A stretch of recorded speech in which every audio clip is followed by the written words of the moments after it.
పాడి పంటలు ఛానల్ వీక్షిస్తున్న రైతులకు నమస్కారం. ఈనాటి అభ్యుదయ రైతుల పరిచయవేదిక కార్యక్రమానికి ఎన్టీఆర్ జిల్లా ఏకొండూరు మండలం పాత రేపూడి గ్రామానికి చెందిన అభ్యుదయ రైతు శ్రీ మలమంటి బెంజమిన్ గారు పాడి పంటల ఛానల్కి రావడం జరిగింది. నమస్కారం అండి. నమస్కారం మేడం. వీరు జీవ వైవిధ్య విధానంలో పత్తి పంట సాగు చేస్తున్నారు. పత్తిలో అంతర్ పంటలు కూడా సాగు చేస్తూ మంచి అభివృద్ధి సాధిస్తున్నారు.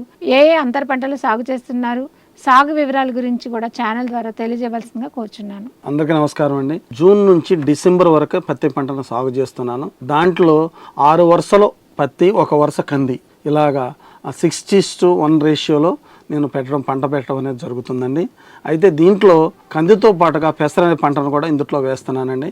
ఎందుకంటే గాలిలో ఉన్న నత్రజనిని భూమిలో పెట్టే శక్తి ఈ పెసర పంటకు ఉంది. అలాగే ఈ కంది ఆకులన్నీ కూడా రాలి భూమి మీద పడడం వల్ల భూమికి మల్చింగ్ లాగా కూడా ఉంటా ఉంది. కాబట్టి ఇలాంటి పప్పు జాతులైనటువంటి కందిని, పెసరని నేను పత్తిలో అంతర పంటలుగా కూడా వేసుకోవడం జరుగుతుంది. అలాగే ఈ పెసర నుంచి వచ్చినటువంటి కాయలను విత్తనాలుగా మార్చి దాన్ని పప్పుగా మార్చి విలువ ఆధారితంగా అమ్ముకోవడం, నేను కొంత వాడుకోవడం, మిగిలింది అమ్ముకోవడం జరుగుతుందండి. అలాగే కందిని కూడా విత్తనాలని వేరు చేసి పప్పుగా తయారు చేసి వాల్యూ ఎడిషన్ కింద అమ్ముకోవడం జరుగుతుంది. దీనివల్ల నాకు పత్తి పంటతో పాటుగా అదనపు ఆదాయం, అంటే నేను పెట్టిన ఖర్చు అదనపు వాటి వల్ల రావడం జరుగుతుంది. పత్తి పంటను వేసేటప్పుడు నేను కేజీ విత్తనాలను మాత్రం వేయటం జరుగుతుందండి. ఇవి బీటీ విత్తనాలను వేస్తున్నాను. అయితే ఈ సంవత్సరం నేను నాటు విత్తనాలని వేయాలనుకున్నాను. అయితే దీన్ని వేసిన తర్వాత దీంట్లో ఘనజీవామృతాన్ని విత్తనంతో పాటుగా వేయటం జరుగుతుందండి. అలాగే ఈ విత్తనాలకు పెట్టిన తర్వాత ఒక 15-20 రోజుల తర్వాత 5 లీటర్ల ద్రవజీవామృతాన్ని నేను సొంతగానే తయారు చేసుకొని 100 లీటర్ల నీళ్ళలో కలిపి దీన్ని 1-2 స్ప్రేయింగ్లు అనేది చేయటం జరుగుతుందండి. ఇలా స్ప్రే చేయటం వల్ల ఆకుపైన ఒక రకమైన పొర ఏర్పడుతుంది. ఆ పొర ఏర్పడి ఈ ఏదైనా తినడానికి వచ్చే క్రిమికీటకాలు ఏవైనా కానీ, చెడు చేసే క్రిమికీటకాలు వచ్చి తినడానికి కూడా ఇష్టపడ్డా కూడా దాని మీదైనా ఒక రకమైనటువంటి ఆకుపైన నూగు ఏర్పడుతుంది. కాబట్టి దాని మీద గుడ్లు పెట్టినా కానీ అవి కింద పడిపోవటం. కాబట్టి ద్రవజీవామృతం అనేది ఇలాగ స్ప్రే చేస్తున్నాను.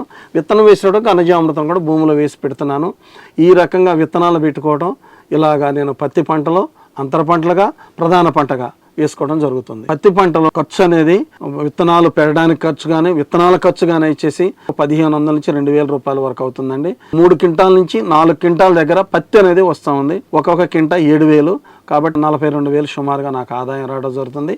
అదనంగా కంది, పెసర్లో మరికొంత, కందులు వచ్చేసి ఒక 25 కేజీలు, పెసలు వచ్చేసి ఒక 15 కేజీలు, మొత్తం ఈ విధంగా అదనపు ఆదాయం అనేది రావుతుంది. జీవ వైవిధ్యాన్ని పత్తి పంటలో పెట్టుకోవడం జరుగుతుంది.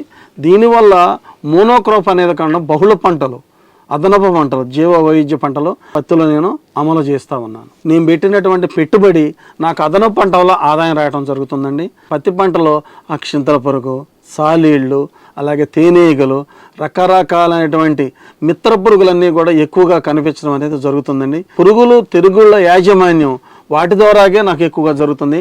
నేను ఎక్కువగా కషాయాలు కానీ, బయో ఇన్పుట్స్ కానీ స్ప్రే చేయాల్సిన అవసరం అనేది చాలా తక్కువగా జరుగుతూ ఉంది. దీనివల్ల చాలా ఉపయోగం ఉందండి. కాబట్టి ఈ విధంగా మిగతా రైతులందరూ కూడా పంటలను సాగు చేసుకోవాలని చెప్పి నేను ఈ ఛానల్ ద్వారా మీ అందరికీ తెలియజేస్తున్నాను. ప్రతిలో అంతర పంటల సాగు ద్వారా ఏ విధమైన ప్రయోజనాలు పొందుతున్నారనేది ఛానల్ ద్వారా చక్కగా తెలియజేశారు. ధన్యవాదములండి. ధన్యవాదాలు.